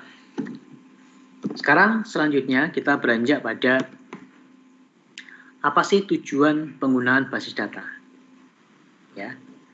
Kenapa kita secara umum ya tadi memang sudah dibahas masalah yang terjadi ketika dalam sistem penjualan sama sistem kedokteran ya. Karena kita butuh ini. Nah, itu cuma sekedar contoh. Tapi kalau lengkapnya kita bahas di sini. Apa sih tujuan pemanfaatan basis data? Ya. Yang pertama, kecepatan dan kemudahan. Orang mengimplementasikan basis data tujuannya supaya cepat dan mudah. Sebenarnya ini salah yang ini ya sama-sama saling sambung ya. Kalau mudah pasti cepat, ya kan. Kalau mudah pasti, kalau susah pasti lambat, gitu ya. Terus sebaliknya juga begitu. Kalau cepat, nah, sudah pasti dia mudah, gitu ya. Sebagai tolak ukur kalau mudah. Jadi intinya sebenarnya bermula dari mudahnya ini sehingga cepat ya. Mudah sehingga jadi cepat ya. Nah, Tujuannya supaya pengguna basis data bisa nyimpen data, ya, melakukan perubahan manipulasi terhadap data, menampilkan kembali data dengan lebih cepat, ya, dan mudah dibandingkan dengan cara biasa baik manual ataupun elektronis dibandingkan dengan itu, ya. Nah, jadi kayak seperti tadi yang contohnya nyari stok nggak perlu buka-buka gudang terus ngitung, ya. Kemudian untuk nyimpen data nggak perlu susah-susah, ya. Cukup misalnya nanti satu tempat saja, kemudian nanti di share yang lain misalnya, ya. Terus manipulasi data, mengubah data itu nanti bisa apa? Nggak perlu susah-susah juga, ya. Kalau manipulasi data semuanya nanti ikut terupdate, ya. Dan otomatis yang terbaru misalnya, up to date terbaru. Nah itu. Dan menampilkan kembali data, ya tinggal klik. Nah seperti itu, ya. Itu tujuannya yang pertama. Kemudian tujuan yang kedua, efisiensi, ya. Efisiensi ruang penyimpanan atau space. Walaupun sebenarnya bukan cuma space saja, ya, tentu saja biaya juga, ya. Kalau sudah space-nya sedikit, biayanya juga lebih murah. Dengan basis data, kita mampu melakukan penekanan jumlah redundansi atau pengulangan data, baik dengan menerapkan sejumlah pengkodean atau dengan membuat relasi-relasi antar kelompok data yang saling berhubungan. Nah, ini, ya. Jadi, salah satu tujuan kita adalah efisiensikan space. Mungkin nanti akan kelihatan, ya. Oke lah, sama-sama elektronik. Kita nggak bahas tentang yang tadi yang manual pakai kertas manual dia. Kita sudah sama-sama elektronik, cuman satunya pakai Excel, satunya pakai Microsoft Access, ya. Satunya Excel, satunya Microsoft Access. Kalau seumpama nanti dengan data yang sama, misalnya data akademik informatika lah, yang satu disimpan di Microsoft Access, yang satu disimpan di Microsoft Excel, pasti ukurannya jauh lebih kecil Microsoft Access, ya, dengan data-data yang sama. Karena apa? Ya, ini redundansinya bisa dikurangi, pengulangan datanya bisa dikurangi. Saya kasih contoh. Misalnya untuk mencatat sebuah data mahasiswa, sheet yang pertama mahasiswa, sheet yang kedua transkrip, sheet yang kedua IPS terakhir, sheet yang keempat riwayat per semester, perkuliahan tiap semester, ya. Terus sheet selanjutnya daftar mata kuliah yang harus diulang misalnya, ya. Nah,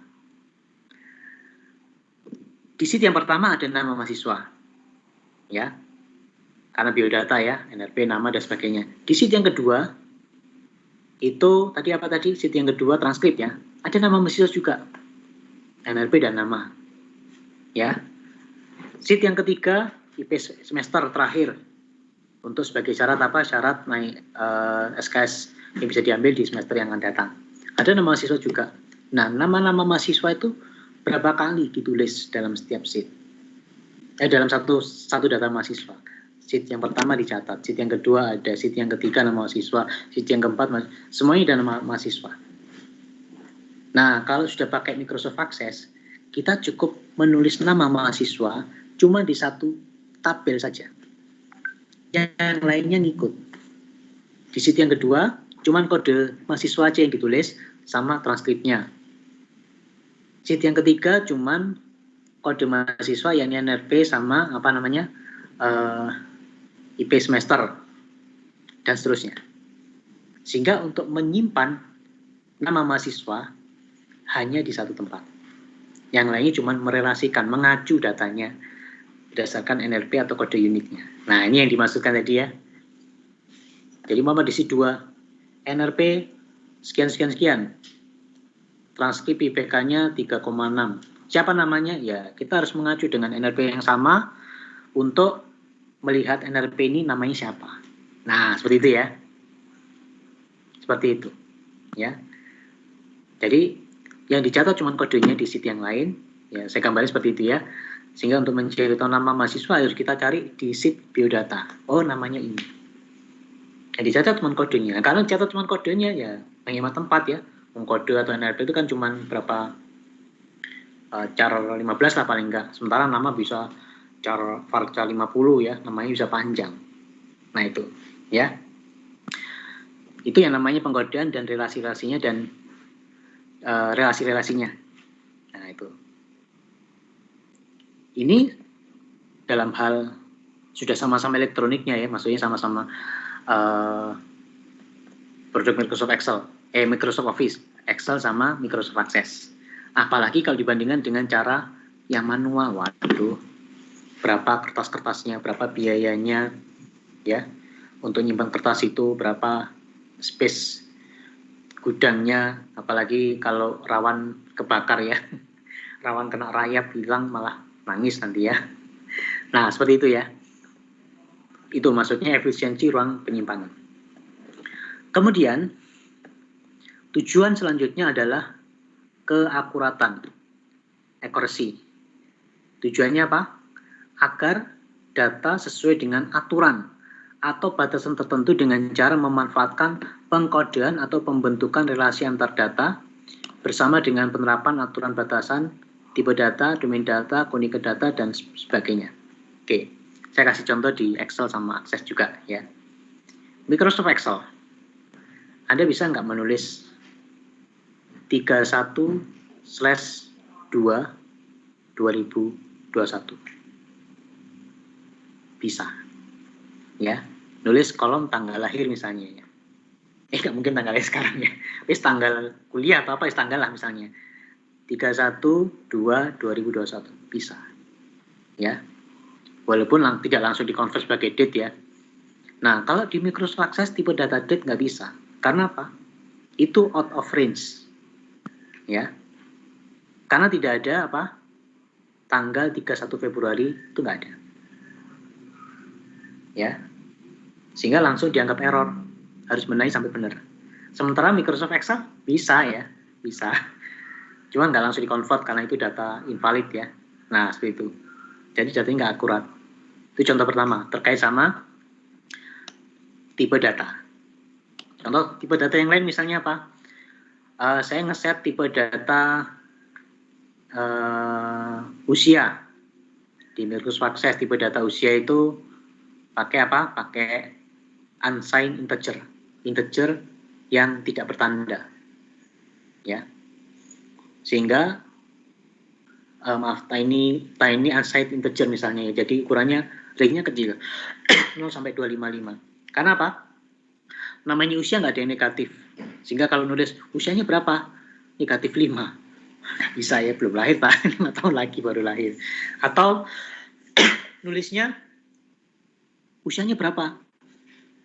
19,1. Waduh. Emang pernah Anda ditanya usia terus dia pakai koma-koma. Ya, jadi tipe datanya sudah integer, sudah dibulatkan. Tapi bagaimana kalau di Excel? Ya bisa aja Anda nulis seperti itu. Usia 19,6. Ya. Terus atau negatif 5. Nah, kalau di Access ditolak. Itu namanya untuk supaya datanya akurat. Valid.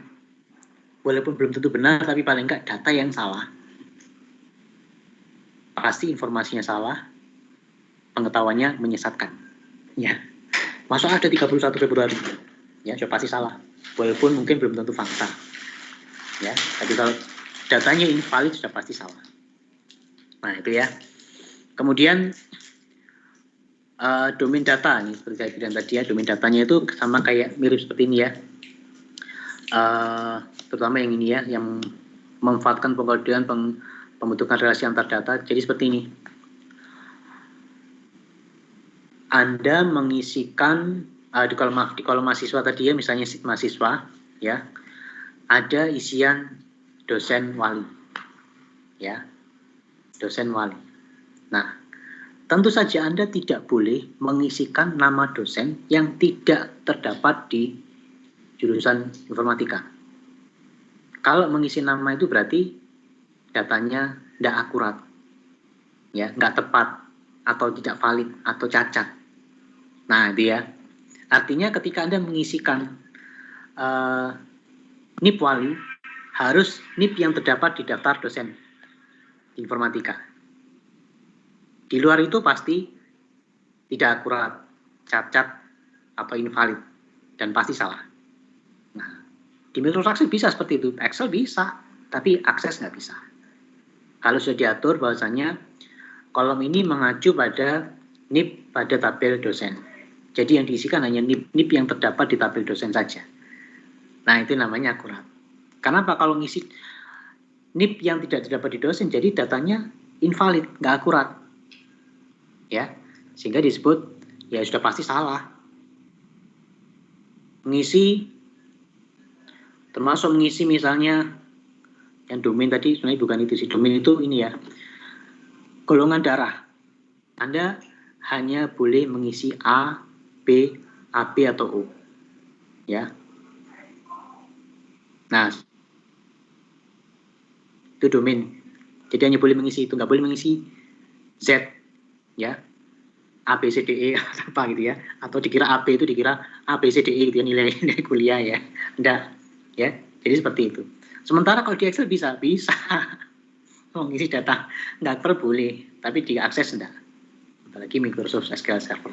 Itu ya, jadi maksudnya agar supaya datanya akurat, walaupun belum tentu sesuai fakta, tapi paling enggak datanya valid.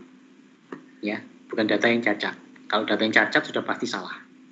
31 Februari pasti salah. Mengisikan NIP dosen yang bukan termasuk dosen atau NIP-nya nggak disebut sebagai dosen, pasti salah. Walaupun belum tentu ini sesuai dengan fakta dosen. Ini salah nih, dosen ini seharusnya dosen mahasiswa ini walinya seharusnya ini, bukan yang ini. Itu masih mending daripada NIP-nya nggak ada di dosen. Nah itu, ya.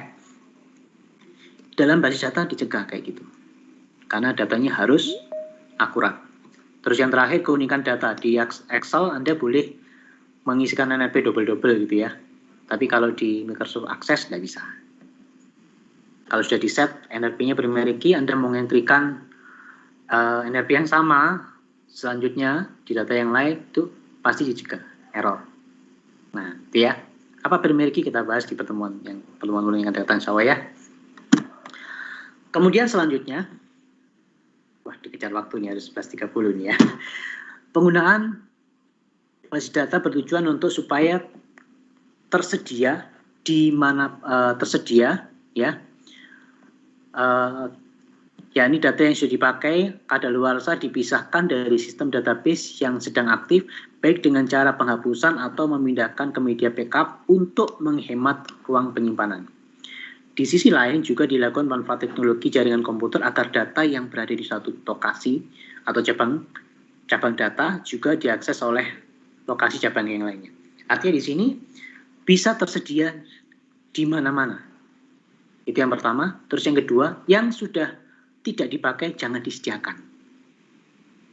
Jangan sampai, jadi di sini ada dua makna ya. Yang data yang tidak dipakai, tidak terpakai, jangan disimpan lagi. Contohnya apa? Misalnya kita data nyoba-nyoba gitu ya. Data-data kalau mahasiswa lulus mungkin sudah tetap harus simpan ya historisnya. Jadi misalnya kita punya data dummy, NLP yang asal-asalan, terus ada data riwayat perkuliahannya. Artinya kalau misalnya data dummy tersebut dihapus, seluruh data misalnya historis kuliahnya, historis transaksinya, status per semesternya, penanggung jawabnya, itu harus dihapus karena mahasiswanya sudah nggak ada. Ya, data mahasiswa sudah nggak ada. Jadi jangan sampai ada data yang mubadir, jangan disediakan kalau yang mubadir. Ya, tujuannya apa? Supaya menghemat ruang penyimpanan. Nanti kita akan mengenal di dalam konsep ini ada delete cascade. Artinya kalau sudah dihapus, nanti yang lainnya ikut dihapus karena nggak dipakai. Nah, seperti itu. Terus kemudian juga bisa diakses dimanapun. Datanya terpusat, ya. Kalau satu diupdate, yang lainnya harus ikut diupdate. Satu ganti nama, di tempat lainnya juga harus ganti nama. Stoknya berkurang, di tempat lain harus berkurang. Nah, seperti itu ya. Seperti kalian ya, ngisi apa, harus versi disetujui, ya di tempat lain, di mana-mana pun diakses. Dari Jayapura, dari New York, dari apa, terus harus sama. hasil up to date yang terbaru. Nah, itu ya. Kemudian tujuan selanjutnya adalah kelengkapan, agar data yang dikelola senantiasa lengkap, baik relatif terhadap kebutuhan pemakai maupun terhadap waktu. Untuk itu tidak hanya dengan melakukan penambahan rekod-rekod data, tapi juga melupakan perubahan struktur data pada basis data jika perlu, baik menambah field pada tabel ataupun bahkan menambah tabel baru. Nah, artinya kalau andai kata suatu saat itu dalam sistem membutuhkan informasi atau data terbaru, kita nggak perlu sampai merombak dari awal. Cukup dengan nambah-nambah kolom. Ya, kalau misalnya dulu, ya seperti tadi ya contohnya, dulu belum ada pencatatan scam yang sampai detail sekarang. Sehingga kita perlu merombak sistem, ditambahi pencatatan scam. Ya tinggal tambahin kolom nilai scam misalnya ya, total scam. Tanpa harus merombak ulang dari awal. Ya, jadi cukup menyisipkan kolom-kolom itu. Ya. Sehingga kalau kebutuhan informasi itu saat ini dibutuhkan, sehingga langsung disediakan dalam database tanpa harus merombak dari awal. Nah, itu yang pertama. Kemudian yang kedua, kalau seumpama ada informasinya itu banyak, harus ditampung dengan lengkap. Artinya gini, yang paling gampang gini ya, misalnya yang paling gampang contoh itu mendata hobi, ya, hobi dari mahasiswa, makan, tidur, enggak ya, menyanyi, membaca, misalnya main game misalnya, ya. Nah, kira-kira Anda mau buat kolomnya seperti apa kalau dalam Excel? Mungkin kolom hobi 1, hobi 2, hobi 3, hobi 4, hobi 5, ya kan? Atau Anda bikin satu kolom tapi panjang, ya, supaya bisa menampung semua hobi yang ada di mahasiswa, ya kan? Nah, ini sama-sama kurang lengkap. Soalnya apa? Ya, kalau hobinya bukan cuma 5, ada 10, ya nggak cukup kan 5, ya diisi 5 yang paling disukai saja. Loh, enggak, itu namanya nggak lengkap. Hobi yang lain harus ditulis, itu namanya nggak lengkap. Ada hobi kok nggak ditulis, ya. Oke, kalau gitu saya sediakan hobi sampai hobi 100 gitu ya, hobi 100. Lah, ini ada satu mahasiswa hobinya cuma 5, berarti ada 95 kolom yang tidak terisi. Nah, ini mubazir. Di satu sisi ingin lengkap, di satu sisi ingin efisien. Nah, gimana itu ya? Nah, sehingga nanti Anda dikenalkan dengan konsep normalisasi tahap 1, ya. Sehingga nanti dipisah menjadi tabel baru supaya bisa menangani seperti itu tadi. Bagaimana hobi bisa dicatat dengan lengkap, tapi nggak mubazir. Seperti apa? Ikuti nanti perkuliahan selanjutnya ya. Oke. Itu ya, paham ya? Jadi intinya harus jangan sampai ada informasi yang gara-gara nggak cukup tempatnya, maka nggak disimpan. Ya. Jadi nggak ada alasan, nggak cukup, ini kolomnya nggak kurang. Nggak ya, harus bisa tersimpan semuanya. Kemudian selanjutnya adalah keamanan atau security. Walaupun tidak semua sistem menerapkan ya, contohnya kalau akses tidak ada security ya, Microsoft Access tidak ada security, tapi mulai ada security-nya itu kalau Microsoft SQL Server. Itu dibutuhkan ada pembagian keamanan ya. Dengan penerapan ini setiap pengguna dibedakan hak aksesnya, objek mana saja yang bisa diakses dan proses apa saja yang bisa dilakukan. Contohnya apa? Mahasiswa hanya bisa melihat datanya sendiri. Dosen bisa melihat anak walinya, ya. Terus manajemen bisa membaca, administrasi bisa semuanya, misalnya seperti itu ya. Jadi ada banyak user, terutama sistem yang terdapat beberapa macam user seperti akademik, ya. Dan tentu saja mahasiswa tidak bisa ngedit nilai ya, itu ya. Mahasiswa tidak bisa ngedit nilai, bahaya kalau bisa ngedit nilai, ya. Ngedit absen di luar jadwal nggak boleh ya. Itu dibatasi di database bisa, ya. Kalau bisa ngedit bahaya itu ya. Cuma dosen yang bisa ngedit nilai. Bahkan manajemen tuh nggak bisa ngedit nilai, hanya dosen atau admin, administrasi di PHK yang bisa ngedit nilai, terutama untuk revisi nilai. Nah itu, ya. Ini di dalam basis data yang level kompleks itu ada. Kompleks itu artinya multi user, sampai multi user. Kalau Microsoft Access ya nggak ada multi user ya, cuman single user, paling cuman aplikasi maksudnya satu jenis, bukan single itu maksudnya satu jenis user, ya. Sementara kalau ya paling kalau kasir itu kan single user ya, hanya kasir yang pakai. Sementara kalau multi user itu ada kasir, ada pelanggan, mungkin ada manajemen, ya, termasuk akademik, ada dosen, ada mahasiswa, ada administrasi, ada level manajemen pusat, pejabat misalnya. Nah itu bisa diatur dengan pembagian keamanan, ya. Oke, kemudian selanjutnya tujuan manfaat basis data adalah kebersamaan, supaya bisa diakses bersamaan, ya. Bedakan dengan yang availability tadi ya, sama-sama diakses bersamaan. Tapi tujuan di sini shareability-nya adalah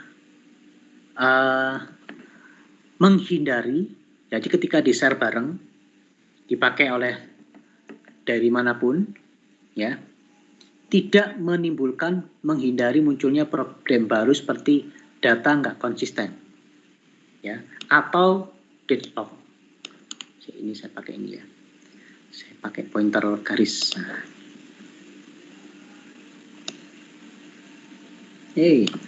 Apa guys? Nah ini ya. Jadi bisa di-share tanpa menimbulkan masalah baru. Bedain sama yang availability tadi ya, availability bisa di-share saja, yang penting bisa diakses banyak orang, kapanpun dan dimanapun. Tapi kalau ini fokusnya ya tidak menimbulkan masalah baru. Karena biasanya kalau di-share itu, ya, pertama adalah data nggak konsisten, ya, sedang diedit, yang lainnya ngedit, nah akhirnya ada satu yang hilang karena ketumpuan. Seharusnya dikunci dulu, kalau sedang diedit yang lain harus dikunci dulu, baru nunggu selesai baru bisa ngedit, karena siapa tahu sudah berubah sebelum dan setelah ngedit tadi atau selama ngedit tadi. Nah itu langsung otomatis kalau DBMS software development yang kompleks seperti SQL Server, Oracle, MySQL itu sudah menangani ini, ya. Termasuk juga deadlock, artinya karena banyak yang sama-sama ngedit nilai satu mahasiswa ya, atau misalnya kalau nilai kayaknya cuman dosen sama administrasi ya, misalnya sama-sama mahasiswa ngedit nomor handphone, dosennya ngedit nomor handphonenya mahasiswa, sistemnya juga. Nah itu mungkin karena sama-sama ngedit itu ya, sehingga nanti terjadi deadlock, saling menunggu. Habis ini diedit ini, terus jadi satunya lagi. Nah itu bisa ditangani dalam sistem secara otomatis, itu ya. Kalau ini sistemnya, sistem DB, maksudnya software development, software DBMS-nya ya, database management sistemnya yang mengatur ya. Kalau yang seperti ini, ya, biasanya sudah tinggal pakai aja kalau kita ya, jadi nggak sampai bahas teknisnya. Sementara yang lain itu mungkin tadi kita perlu domain data dan sebagainya, itu tadi kita bisa mengimplementasikan, ya. Oke. Nah, ya. Nah, jadi itu ini sudah 11.30. Jadi itu pemanfaatan basis data ya, pemanfaatan basis data. Dan ternyata, nah, dan saya juga ngasih contoh dengan pembandingan dengan Microsoft Excel dan Access, ya, data elektronik dengan data elektronik manual dengan data elektronik gratis. Sama-sama data elektronik, sama-sama udah pakai komputer, pakai HP, tapi satunya menggunakan basis data dan satunya cuma tabel-tabel biasa, ya. Nah itu. Oke, sampai di sini ada pertanyaan, silakan.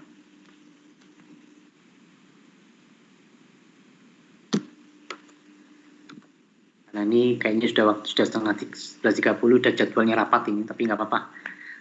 Mungkin 5 menit untuk pertanyaan.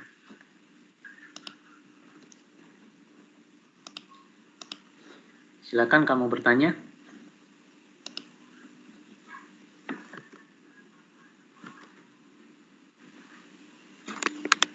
Oke, tadi kalau kelas D tadi ada beberapa pertanyaan dan sempat saya ceritain tentang SIM akademik ya.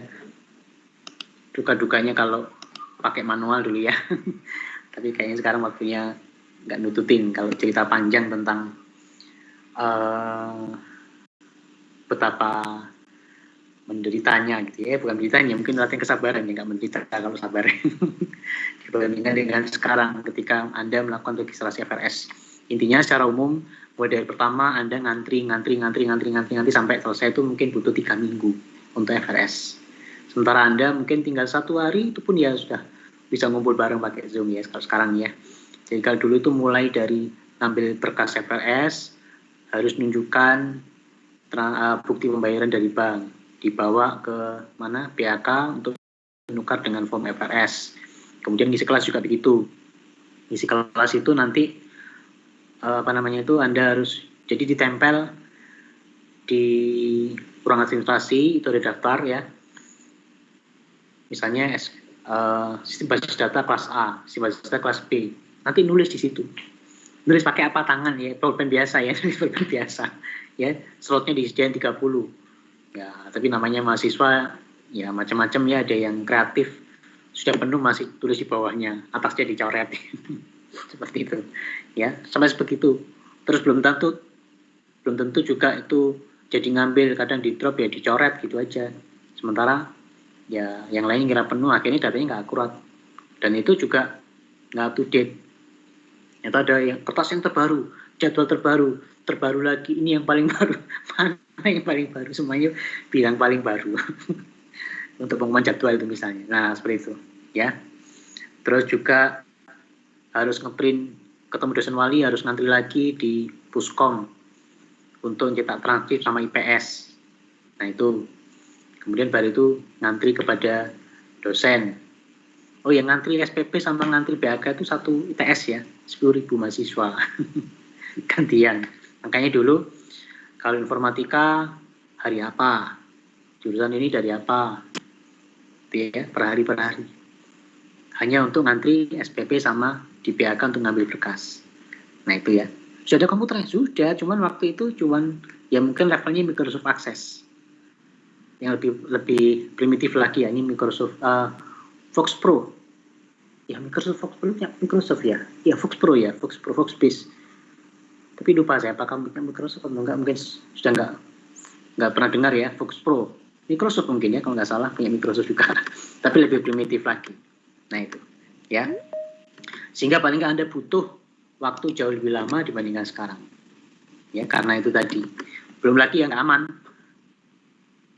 Nggak efisien, nggak aman, nggak akurat ya. Nggak akurat itu ngisi kode mata kuliah, salah nulis kode mata kuliahnya, nggak disediain, nggak dibuka kelasnya tapi diisi kode mata kuliahnya ya.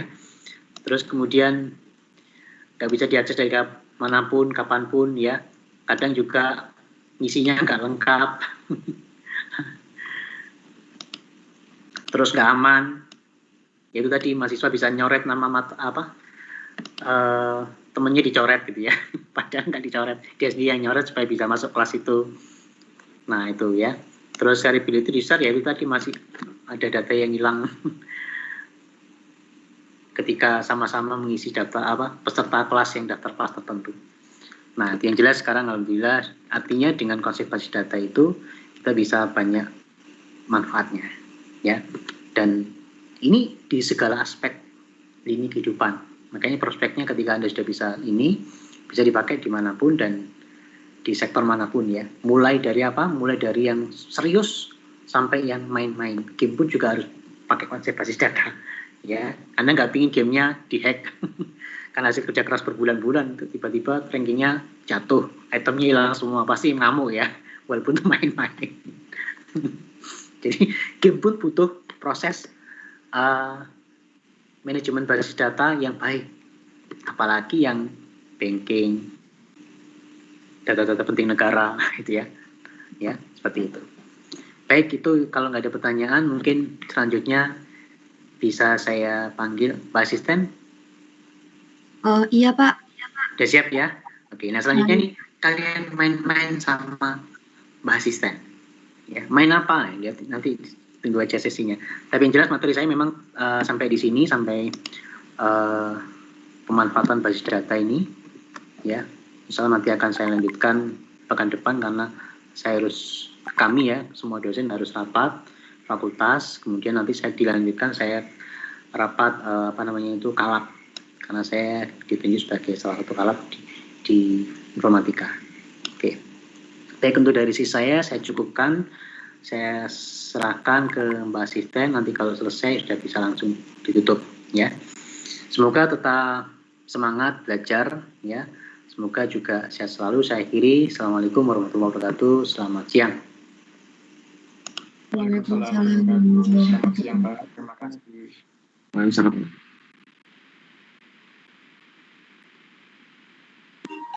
Oke, teman-teman, udah tahu kan ya kita mau ngapain? Udah persiapan juga kan kemarin, udah aku ingetin sama Mbak Manda juga. Jadi langsung aja ya teman-teman, kita bakal main Kahoot, nge-review materi pertama kemarin. Jadi aku harap teman-teman udah paham dan makin paham dengan adanya review ini. Oke, aku langsung mulai share screen ya.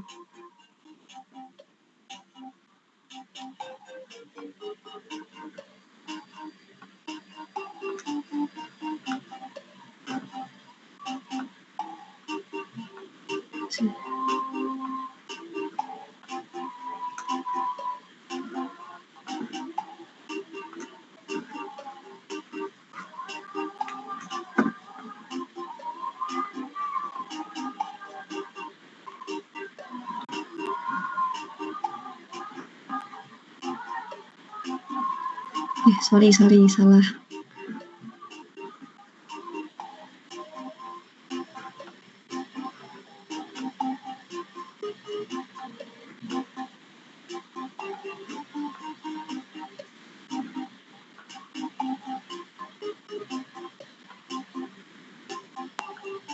Apa sudah terlihat teman-teman share screen-nya? Ya, udah kelihatan. Sudah Mbak. Oke. Nanti namanya itu pakai 3 NRP terakhir underscore nama ya. Biar kita gampang rekapnya nanti. Contohnya 094 underscore Manda.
Harusnya kurang 2 orang lagi ya Mbak Manda ya? 3 kayaknya. Oh 3 ya? Itu kurang 3.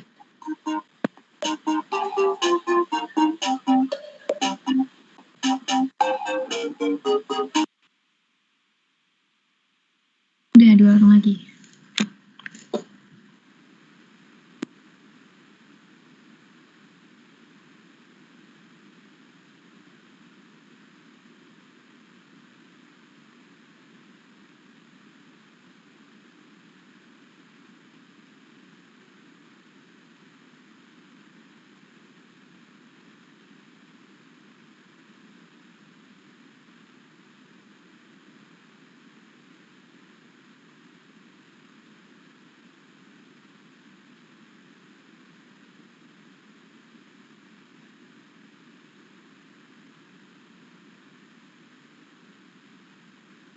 Oke, mungkin udah semuanya join ya. Kita langsung main aja gimana Mbak Manda? Ya boleh, mulai aja. Oke, teman-teman. Aku mulai ya.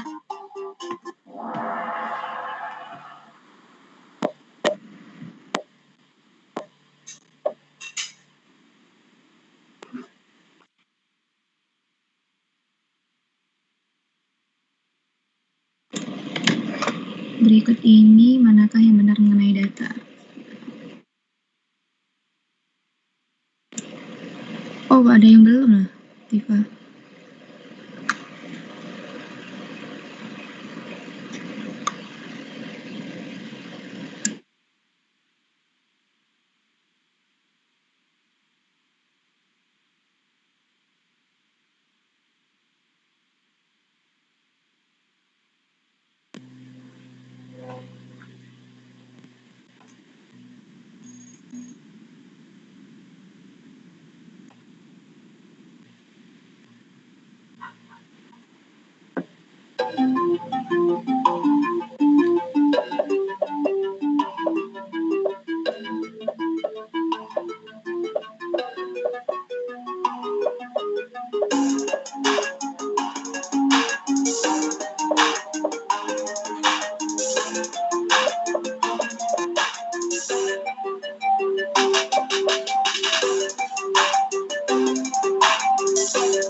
Merupakan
Ya, ini soal terakhir ya.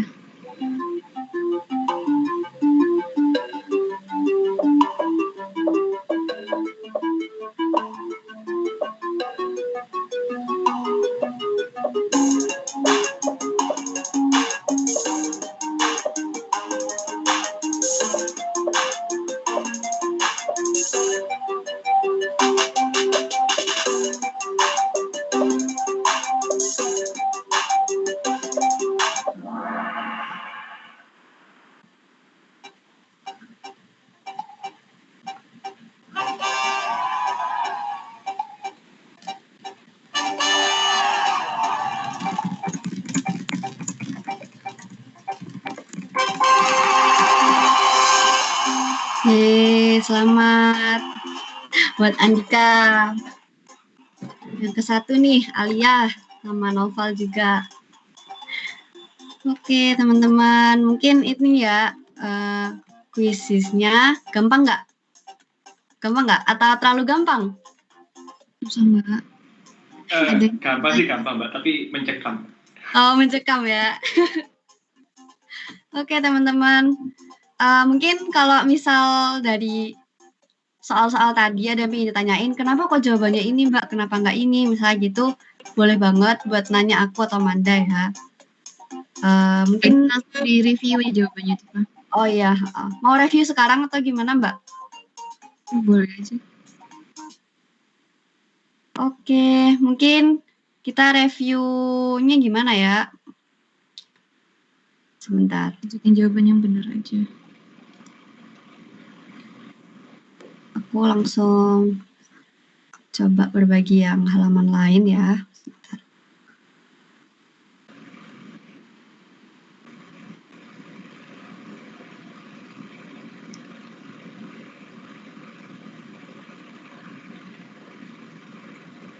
Oke.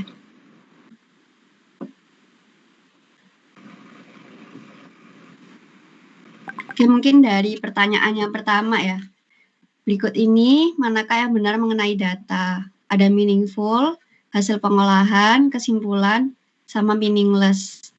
Dari data itu sebenarnya teman-teman kayak masih berupa suatu hal yang kita tuh belum tahu konteksnya dia tuh apa. Dia tuh sebagai apa. Jadi misal Latifa atau Amanda, terus 05110094 bisa gitu. Di situ kita nggak tahu kan dia itu sebagai apa. Apakah Latifa itu nama, apakah Amanda itu nama, apakah 0511 tadi itu NRP, belum ada keterangan atau domainnya itu apa, sebagai apa. Jadi dia meaningless gitu jawabannya.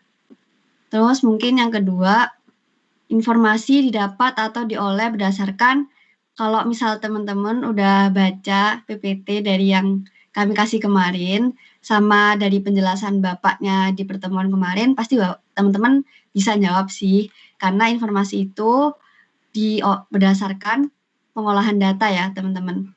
Jadi jawaban yang benar dari semua ini yang tentu data. Terus yang ketiga, pilih 2 pernyataan berikut yang merupakan contoh data. Seperti yang aku sebutin tadi ya teman-teman, contoh data itu seperti apa, misalnya kayak Latifa, terus 0511, kita nggak tahu dia itu sebagai apa, jadi di sini data itu yang jelas kelihatan ya, ini sama ini, yang merah sama yang hijau, dan yang kuning sama biru ini bukan data ya teman-teman ya. Ini Ya, gampang itu banget sih. nama atributnya doang. Nama atribut. Yang keempat, pilih 2 pernyataan yang merupakan informasi. Dari definisi informasi tadi, dia tuh didapatkan dari pengolahan data kan teman-teman. Nah, dari pengolahan data itu, kita bisa mengetahui dia itu sebagai apa. Misal kayak tadi, NRP-ku 0511, terus sudah ada keterangan atributnya sebagai NRP gitu. Nah, dari situ kita tahu informasi bahwasanya 0511 itu adalah NRP dari Latifa, misalnya kayak gitu. Dan di sini jawabannya ada nilai IPK 3,25 sama tanggal order 16 September 2021. Lanjut yang nomor 5. Di sini gambarnya kecil banget ya teman-teman. Kalau tadi gimana? Gambarnya kekecilan nggak? Pas aku share screen. Takutnya kalian nggak kebaca gitu. Aman kan ya? Aman, Mbak. Aman, Mbak. Aman, Mbak. Oke, sip. Nah, kita lanjut ke pengetahuan. Jadi, pengetahuan itu diperoleh dari informasi kan, tapi kayak informasinya ini tuh yang perlu kita proses dari apa yang udah kita alamin, dari pengetahuan, dari pengalaman, dari ilmu yang udah kita dapat. Jadi, itu dapat dikatakan sebagai pengetahuan. Nah, di sini kan kayak pilihannya NRP Doni Kusuma adalah 511 sekian. Jadi berarti termasuk informasi. Terus yang kuning ini Katiman adalah nama wali Septia Fitria. Ini juga merupakan informasi karena kamu baca dari sininya tanpa perlu menghubungkan dengan pengetahuan yang udah kamu tahu. Misal kayak ini yang biru, Hananto Budi mendapatkan UKT tertinggi. Nah, kita kan di sini nggak ada penjelasan kalau misalnya ini UKT tertinggi atau enggak, dan kita tahu dia tertinggi atau enggaknya karena kita punya pengetahuan dengan adanya angka kayak urutan, kalau misalnya 3 itu lebih kecil daripada 10, 2 itu lebih kecil daripada 3, kayak gitu. Makanya ini kita sebut sebagai pengetahuan. Dan yang terakhir, L merupakan jenis kelamin. Sama kayak tadi, jenis kelamin ini entitas kan teman-teman, dan L ini merupakan datanya, kayak gitu. Dan sebenarnya L ini kita bisa jadiin pengetahuan dengan misal kayak L merupakan jenis kelamin laki-laki, kayak gitu. Dan kita kan nggak ada keterangan tahu L kenapa kok bisa laki-laki, kayak gitu kan. Jadi ini bisa jadi pengetahuan kalau misal aku jabarin sebagai laki-lakinya, kayak tadi. Terus yang keenam, berikut ini yang salah mengenai pengetahuan adalah, nah ini juga dari PPT ya teman-teman. Pengetahuan itu intuisi, pemahaman, sama pengalaman. Yang tadi aku bilang kan, ada pemahaman, kamu udah mengetahui tentang 10 yang lebih besar daripada 3. Terus kalau pengalaman, misal apa ya Mbak Manda? Kalau pengalaman Mbak Manda?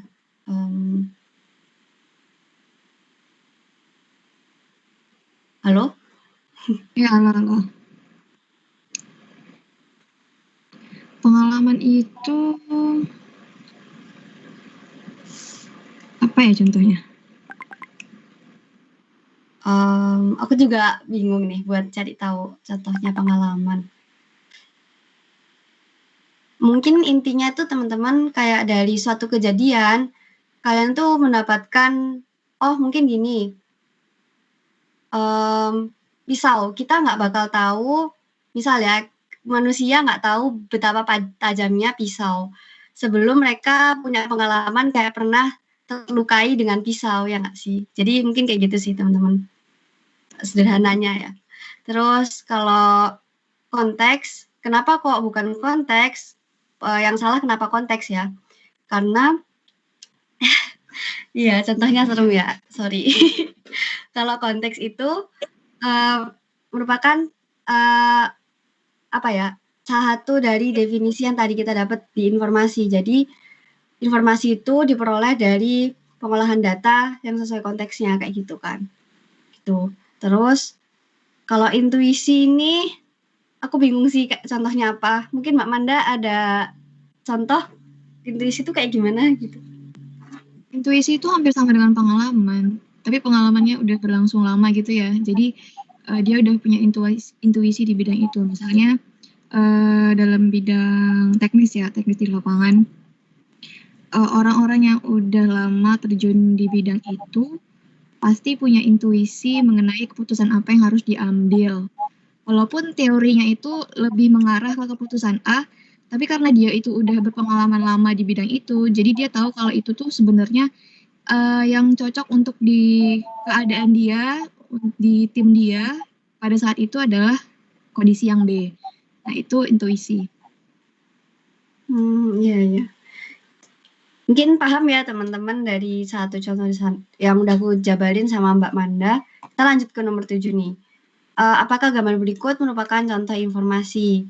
Nah, di sini kita belum tahu nih dia tuh sebagai apa sih. Kita nggak tahu kan dia ini NRP atau apa, atau nomor telepon, ini nama ataukah nama orang atau nama instansi, kita juga nggak tahu. Terus laki-laki ini tuh apa? Apakah nama? Apakah hanya label misalnya gitu ya? Itu kebetulan kita udah tahu ya kalau itu NRP, nama, sama jenis kelamin. Nah, tapi kan kalau orang lain kan nggak tahu ya kalau 5113 itu apa sih. Terus mungkin orang-orang dari negara lain yang bukan berbahasa Indonesia, dia nggak tahu laki-laki itu jenis kelamin. Nah, jadi kita tahu itu karena kita udah pernah lihat kalau itu tuh datanya berupa NRP, jenis kelamin. Nah, tapi kalau itu diganti sama angka lain atau dengan data lain, kita juga nggak tahu kalau itu tuh merupakan NRP atau jenis kelamin. Jadi, kalau data itu belum ada nama atributnya gitu, masih berupa ini informasi mentah atau fakta yang belum ada maknanya. Kita tahu kalau itu nama karena kita udah terbiasa aja tahu kalau yang Damsi Iman itu ya nama gitu. Tapi belum tentu orang lain tahu kalau itu merupakan nama. Singkatnya gitu sih. Jadi ini masuknya ke data ya. Data. Jadi salah ya teman-teman jawabannya. Terus yang di sini termasuk apakah contoh gambar ini? Ini kayak contoh yang diberiin sama bapaknya kemarin pas kita pertemuan pertama. Nah, di sini tuh merupakan informasi teman-teman, karena dari sini kita dapat nama, NRP sama nomor dan dan ini tuh kayak kalau pengetahuan itu kan sesuatu yang harus diproses dulu nggak sih dari pemikiran kita, kayak dari pengalaman, dari pengetahuan kayak gitu. Jadi ini salah satu contoh dari informasi. Iya, karena itu juga udah ada elemen sama atributnya kan. Kita juga udah tahu yang mana yang nama, mana yang NRP. Nah, kalau kita udah bisa ngebedain, berarti dia itu masuk ke informasi. Terus yang ke-9 ya? 9. Manfaat dari data dan informasi. Tentu di sini dari pilihan opsi yang ada, ini negatif. Ini positif. Ya mungkin jawabannya berarti ini nggak sih? Jadi, tapi tadi ada yang salah ya, meningkatkan ketidakakurasian. Seharusnya dalam dengan adanya data dan informasi, kita tuh bisa lebih akurat dalam menentukan sesuatu langkah atau suatu kesimpulan kayak gitu. Jadi mendukung pengambilan keputusan. Juga seharusnya ini mempermudah koordinasi, terus menekan biaya operasional kalau kita udah punya data dan informasi yang akurat. Terus yang terakhir, apa yang harus ditentukan berdasarkan suatu konteks. Nah, Ini tadi ya Mbak. iya, bener banget. Jadi harusnya bisa ya, karena sebelum-sebelumnya udah ada tentang menanyakan hal itu juga. Cuma berbeda pertanyaan aja sekarang. Jadi jawabannya informasi. Gimana teman-teman? Ada yang mau ditanyain dulu nggak?